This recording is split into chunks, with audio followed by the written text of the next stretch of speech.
welcome back to episode. I'm So, and this will be a continuation of 1-800 Gotham by Goldfish in the Bag. Chapter 3. Mr. Batman, sir. Alright, it's now or never.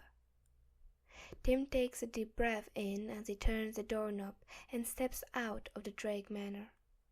He's dressed simply and disguised semi-decently. He has rebandaged the wounds from his fall from the rooftop during the Scarecrow incidents, which are definitely going to scar, and additionally put on a black face mask, an old red cap, and sunglasses. He could have gone even further and put on contacts and a wig to disguise his eye and hair color, but maybe that's a bit overkill. Especially if Tim wants to make a good first impression, as Jackson, at least, to the bats. Over-disguising might be too suspicious. They'll probably be expecting as well. A black long-sleeved turtleneck under a bulky black jacket paired with black slacks seems safe enough. Also, Tim just doesn't want to wear a hot, heavy wig constantly and apply eye solution every 30 minutes to keep the color contacts dry. Plus, there must be plenty of black-haired, blue-eyed teenagers in Gotham, so the bats certainly won't care, especially since most of them have those characters for themselves too. He's just some random kid who looks like any Gothamite. Tim smiles to himself, already feeling more assured about his identity and outfit. He shrugs his backpack on, holding onto one of the straps as he calls a cab and takes it to the destination given by Oracle, getting dropped off a little further from the location just to make sure the driver doesn't have the slightest chance of creating any connections. He tips them 50% of his taxi bill to really keep them unaware. As Tim follows the coordinates on his phone, he notices that it's taking him to a dark corner.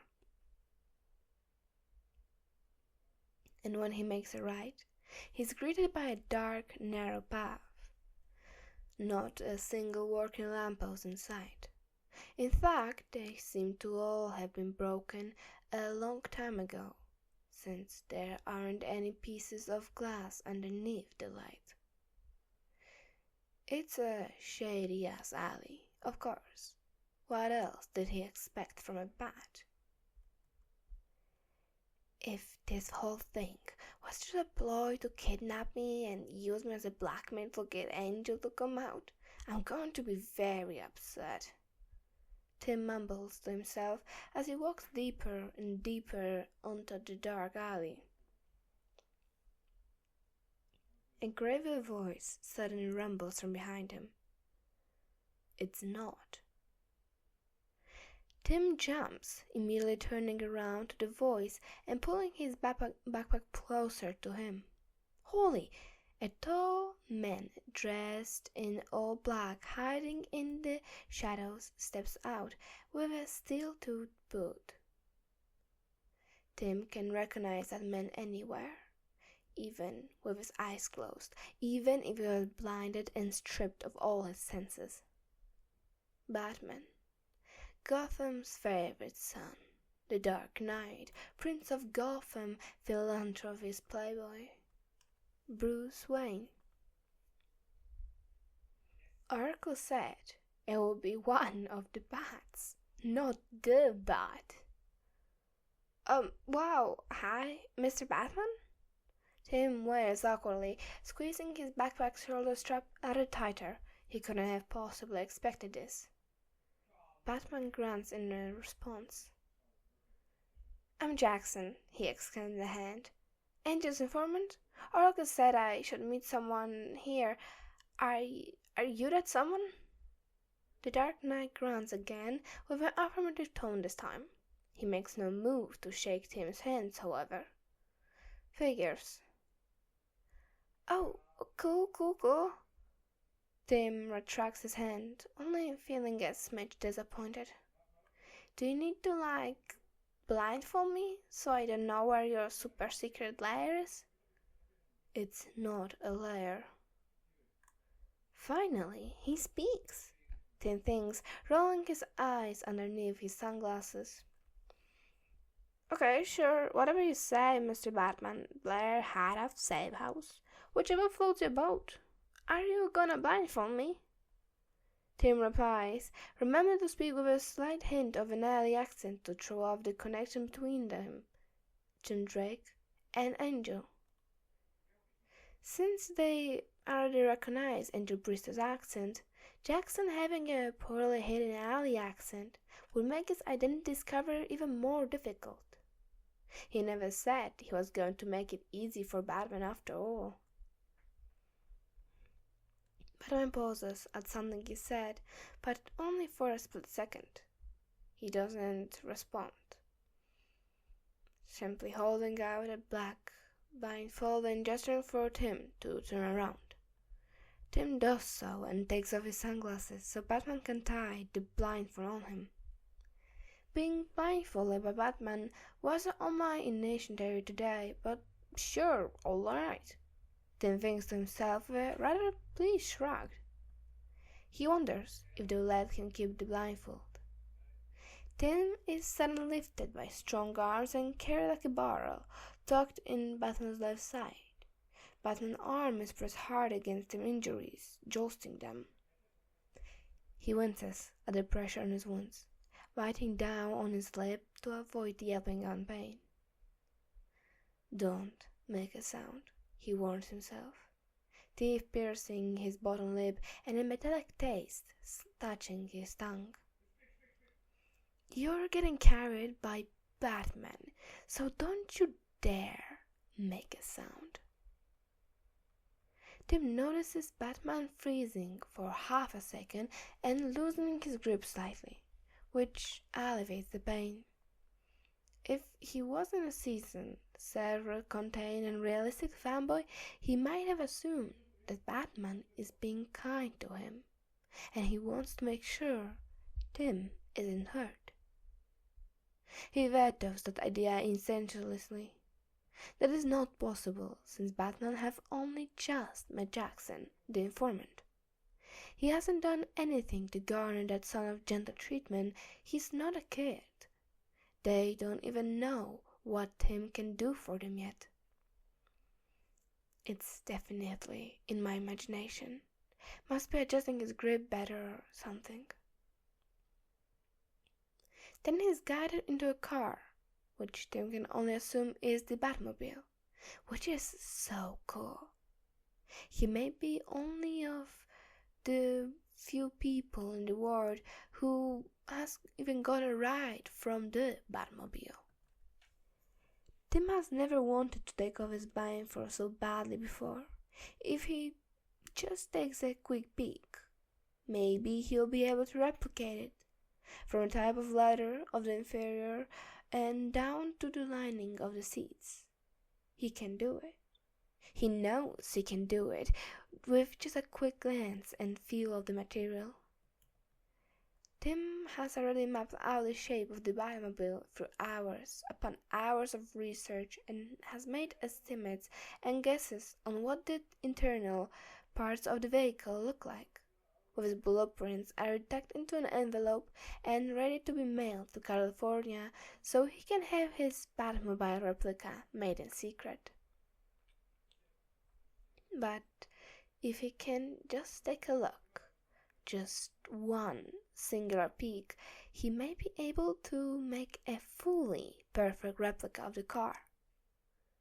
Before he can even reach a hand up to lift his blindfold, though, the car begins driving, and Tim nearly falls over, only just reaching to grab handle above his head before fully tipping over. His bandaged fingers nearly miss the handle due to their weak grip and raw, scaped skin. "Whoa!" he exclaims without thinking. "Are there even seatbelts on this thing?" Tim is debating the idea of whether or not Batman is the type of guy to add seatbelts to his sweet ride, and concurrently whenever or not Tim should add seatbelt to his own Batmobile and potentially ruin the realism of it. When all of a sudden, seatbelt.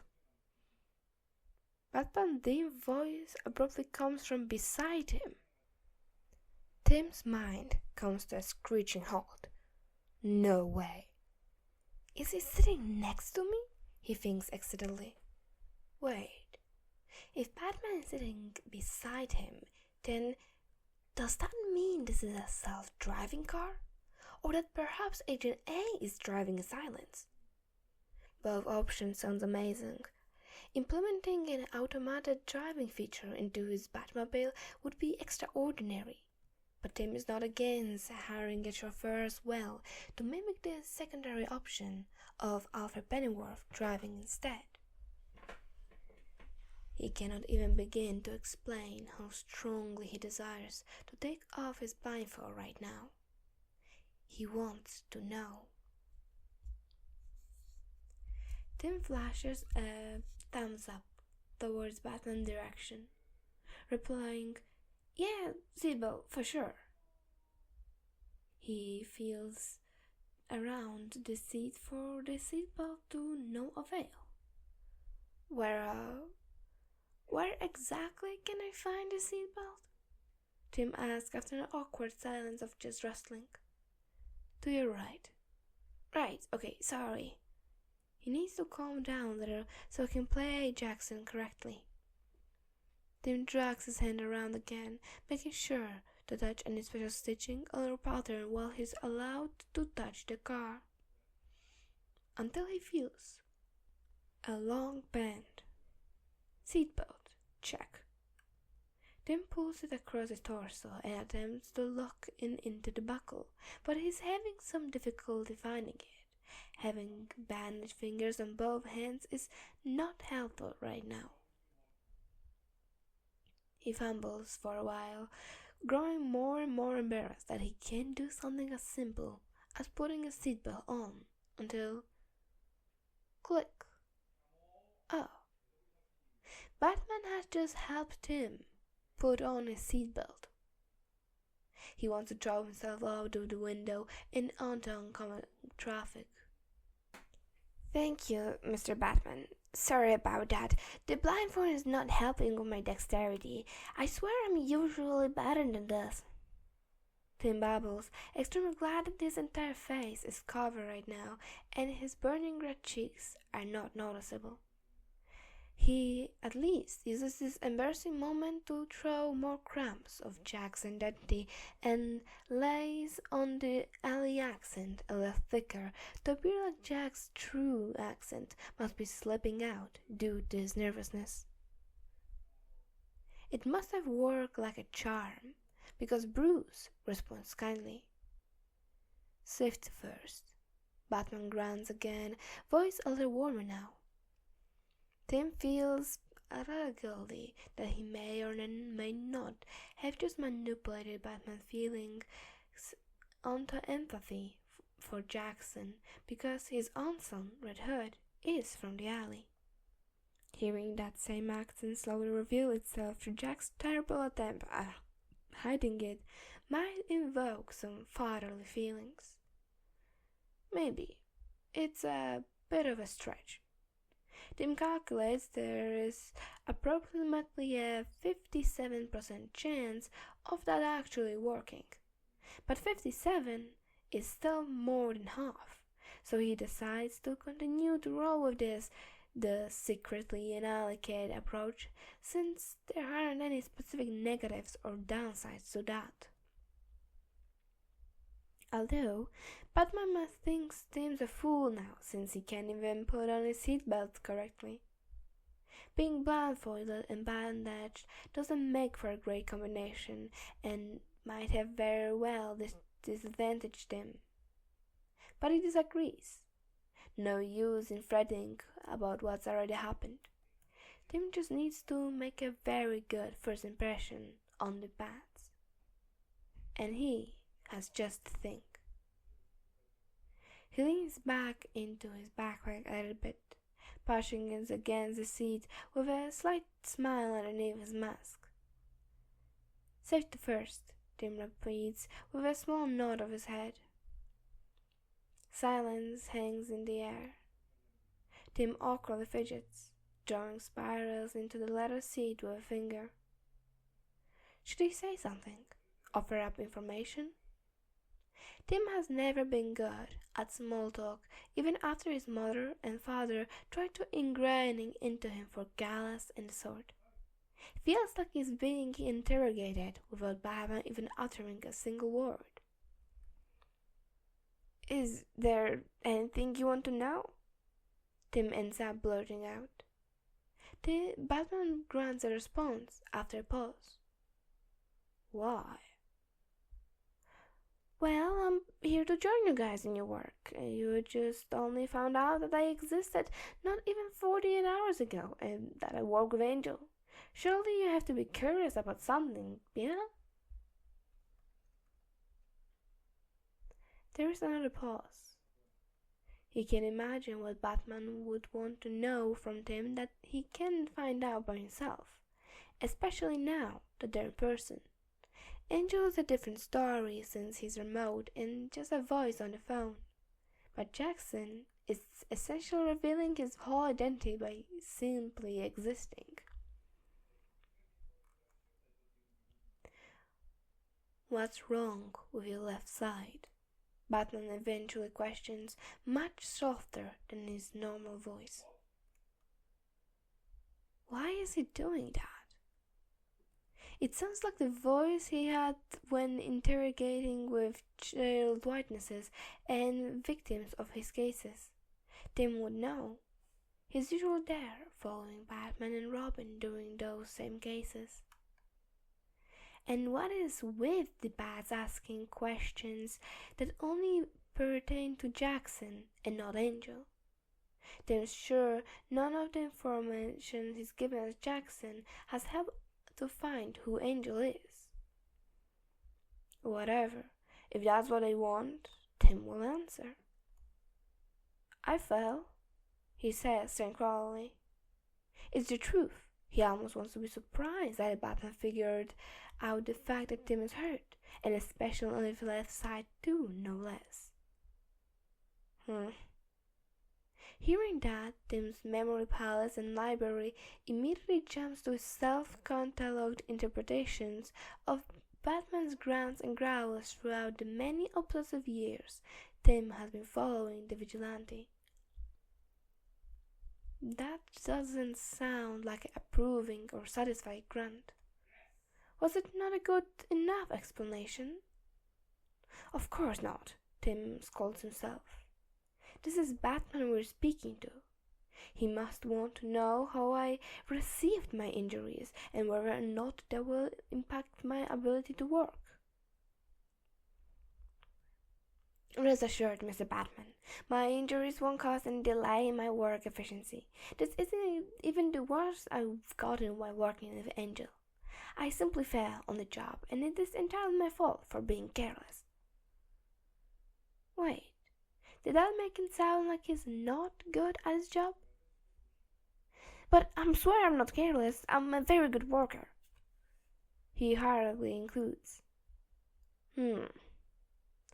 Batman sits in silence for the rest of his ride. Tim doesn't make a single peep of noise either. While he adores the vigilante to an absurd degree, Tim practically sprints out of the car as soon as they arrive at the destination. Batman guides him towards something, and Tim can hear metal scraping against metal. Then a creak. Batman's opened the safe house door he recognizes. Tim assumes he's meant to keep walking straight, so he does, tapping what he presumes is the threshold of the door with his foot. As he walks, the door slams loud behind him. Tim jumps, wrapping his head around to the sound, but forgets he's still temporarily blinded right now. He never got his sneak peek at the interior of the Batmobile due to the pressure of Batman's Dick right beside him, but Tim swears that he will manage to someday. Is it okay if I take off my blindfold now, or is there more to the secret lair that I'm not allowed to see? He asks, hands hovering over the knot of fabric behind his head. Not a lair, Batman repeats, voice sounding a little exasperated. You may take it off. As Tim unties the fabric, he keeps his eyes closed and insidiously squints at the sunlight pouring into his vision beneath his eyelids.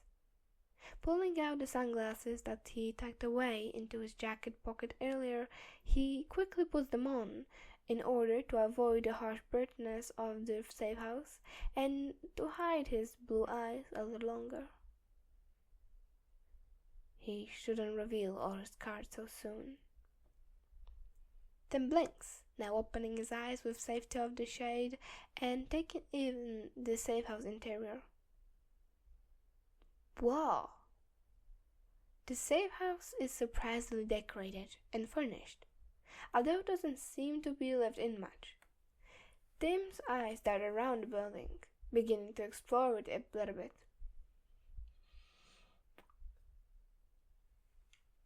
Barren walls with slightly peeling wallpaper, wooden stools around the polished kitchen island, clean and organized living room table space with an open laptop on it, empty fruit bowl, black rug.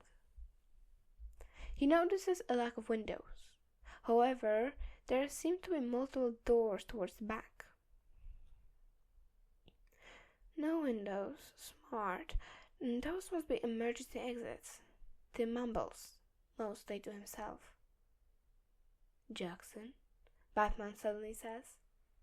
A hand grasps his shoulder, and Tim can't help but flinch at the feeling.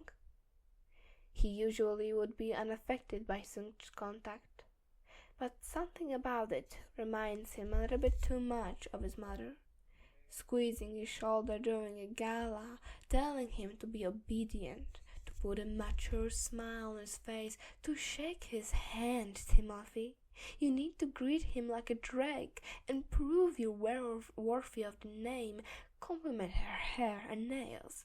To stand up straight, Timothy. I didn't raise you to be so vulgar and uncivilized. Do not embarrass me and your father. Her nails are digging deeper and deeper into his flesh. It must have broken skin. And I'm sorry, Mother. I apologize. The hand is removed as soon as it touches him. He snaps out of it, then physically feels himself relax when the grip is released. A breath of relief expelling himself from his lungs. Ever since his parents passed away, and even before then, Tim has never really been touched or received physical affection before. Dick Grayson, someone who's technically a complete stranger to him, is his first and last real hug. That should show something. While rather unfamiliar to him, generally speaking, he has no particular reaction or emotion towards physical affection. Flinching from the touch has never really happened before either. Tim never found a specific need to be in such close proximity with anyone as well, especially now that he's older.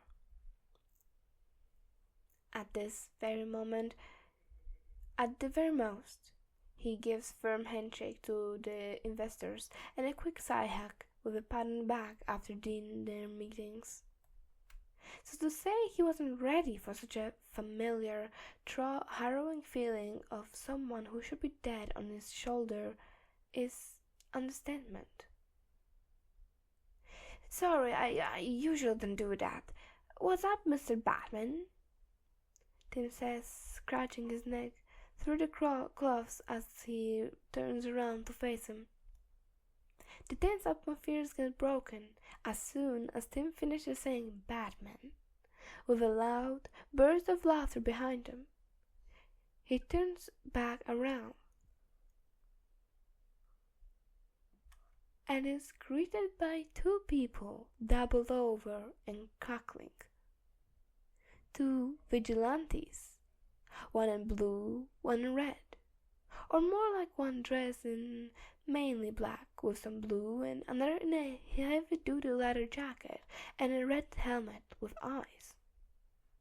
How did Tim miss them standing right there? Oh my God, we can never let B live this down. Nightwing snickers, wiping a fake tear from his domino. He's clutching his stomach and has a hand on Red Hood's shoulder. Mr. Batman, Red Hood guffers. He's Mr. Batman now. Stop. Batman growls at his two sons. Tim feels weirdly out of place right now. Red Hood ignores Batman and says with a chuckle to Tim, "Hey kid, I'll give you $20 if you never stop calling him Dad." Tim's eyes go wild. Red Hood is addressing him. Red Hood, the second tragic Robin who was killed at the hands of the Joker, the kid that stole the tires of the Batmobile, and subsequently the subject of Tim's favorite photo that he's ever taken. Gotham's favorite crime lord and anti-hero. The judge and the executioner, the one who calls the shots and makes the tough decisions.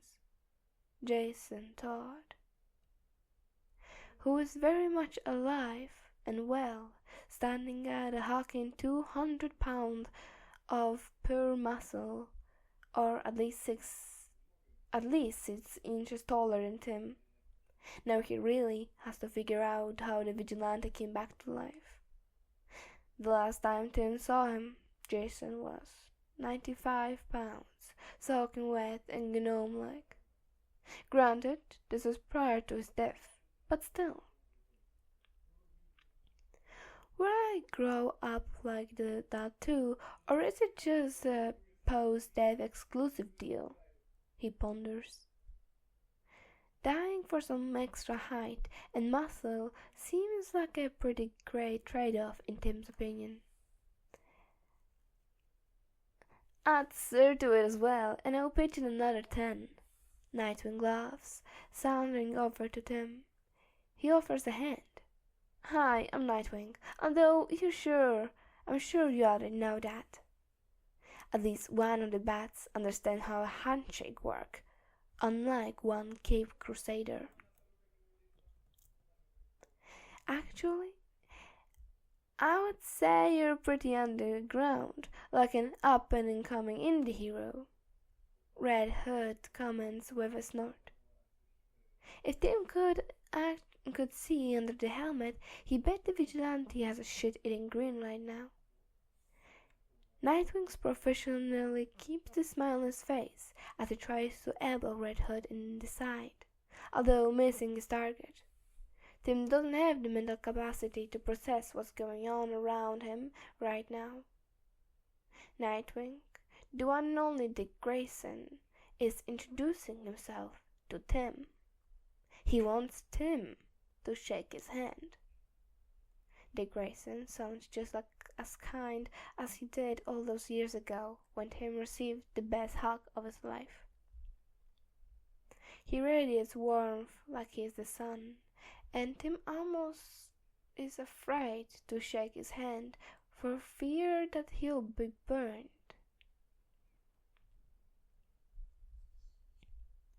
He nearly goes to wipe his hand on the side of his pants before realizing they're covered in bandages and has never been more glad to have nearly fallen off that rooftop.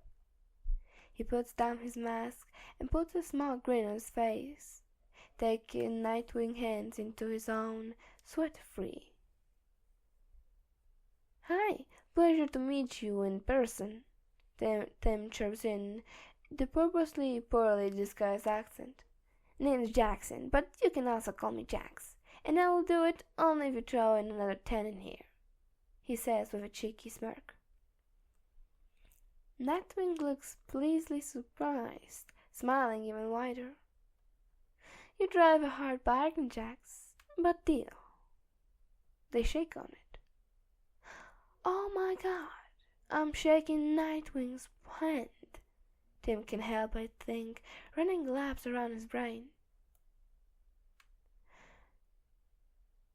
No fraternising with Jackson, Batman grunts. Hey, the whole point of this is to fraternize with Jackson, Nightwing replies, pulling Tim into a defensive side hug. We're just making a friendly deal, right? Tim nods, trying to ignore the sting of pain from the pressure. He's basically getting another hug from Dick Grayson. Right, so you wouldn't want me to tell you that on Angel, would you, Mr. Batman, sir? He blinks innocently at the man, which he has a feeling Batman can guess he's doing under his sunglasses. Red Hood and Nightwing dissolve into laughter again, the sound filling up the room. Tim can barely contain his own laugh. He pulls his face mask back on to hide his shaking smile. Batman looks tired. No plotting against me with Jackson either. He then says something underneath his breath that sounds along the lines of, he fits right in. But Tim doesn't hear it over the hysteric chuckling around him. Whatever you say, Mr. Batman, Red Hood replies, coughing up a lung. Nightwing is climbing under Red Hood for life, no longer audibly laughing and just shaking so violently to the point Tim thinks he may be having convulsions or a seizure. Let's get on track, guys. We didn't ask Jason to come out to hang out. A sudden robotic woman's voice speaks, interrupting them. Oracle, is she here? Tim looks around the safe house accidentally and sets his eye on the open laptop, which has now been turned on and is displaying a green, alien-squared face.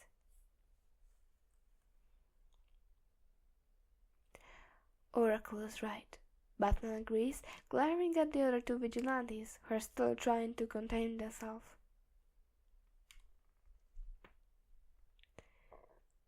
You didn't ask me to hang out? Tim jokes with a pound, pretending to be disappointed. What am I even doing here then? Oracle's voice somehow becomes softer, even though the voice modulator for some reason. Does she not realize Tim isn't alone?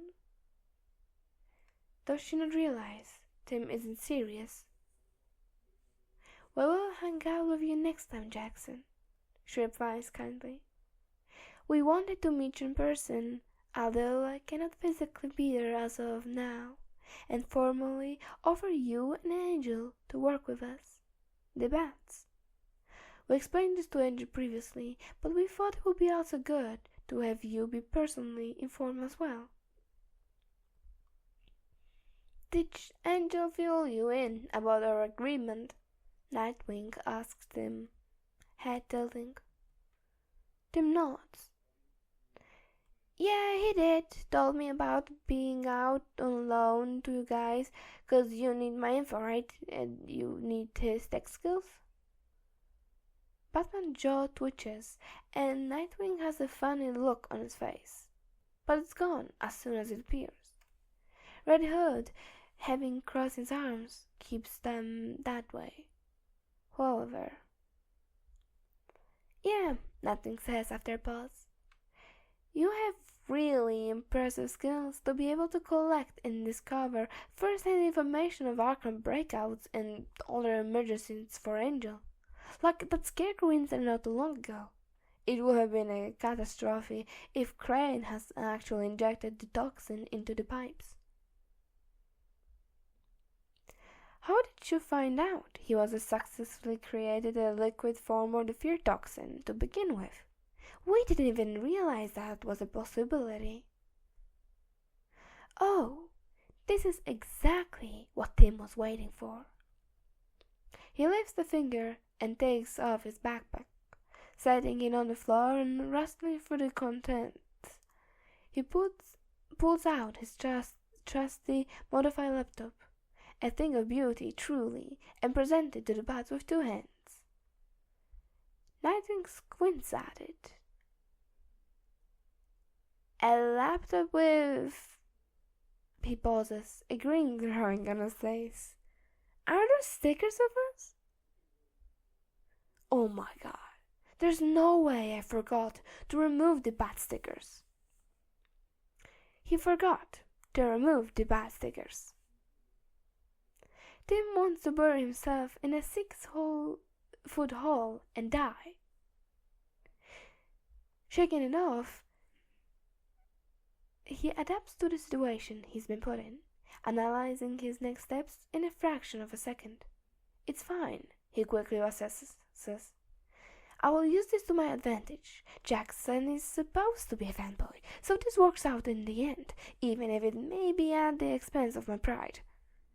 Just play it up and really hammer in the fact that Jackson is a big fan and very eager to work with the bats. Throw some things about Angel here and there to keep them on his good side. Yeah, didn't Angel tell you guys? I'm a really big fan. Is it okay if I can get an autograph from all of you later? Tim asks with a bashful tone. Nightwing beams. Of course, Jax. We'll send you over a personal autograph and everything. Even the big bats will, too. Nightwing pats his hand with a wink. This time, Tim doesn't flinch under physical contacts. His dad never patted him on the head before, so there isn't any haunting feelings, unlike with his modern nails. But he is very pleasantly surprised at the kind gesture. Maybe he should have just been Jackson full-time and quit being Angel or something. It's not like the bats care about Angel anyway. Pretty telling when they only invite Jackson to the safe house and not even contact Angel after weeks. What's this? Batman questions. This, Tim opens the screen and turns it on, is my laptop. Me and Angel work on it together. He did all the cool tech-related stuff like coding and programming while I built it and modified it.